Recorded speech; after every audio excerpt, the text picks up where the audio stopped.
மற்றவர்கள் உங்களை கேலி செய்வார்கள். வாழ்க்கையில் தோல்வி என்பது தற்காலிகம். உன் திறமையை நீ உன் மனதிலேயே நம்பினால் வெற்றி உறுதி. தன்னம்பிக்கை இல்லாமல் முயற்சி செய்தால் அது வெறும் முயற்சியாக முடியும். உங்கள் குறிக்கோளை நினைத்து பயந்து நிற்காதீர்கள், தன்னம்பிக்கையுடன் செயல்படுங்கள். நம்பிக்கை உடையவர்கள் அடிக்கப்படும் நேரத்திலும் எழுந்து நிற்பார்கள். முடியும் என்று நினைத்தால் மட்டுமே முடியாது, செய்யும் வரை முயற்சி செய்யுங்கள். உங்கள் கனவுகளை நிஜமாக்கும் சக்தி தன்னம்பிக்கையில்தான் இருக்கிறது. வெற்றிக்கு வழி தன்னம்பிக்கையிலிருந்துதான் ஆரம்பமாகிறது.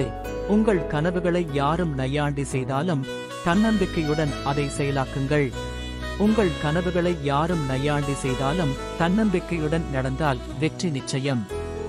உங்களால் முடியாது என்று சொல்லும் மனிதர்களுக்கு உங்கள் செயலால் பதிலளியுங்கள். நம்பிக்கையுடன் போராடுங்கள், வெற்றி நிச்சயம்.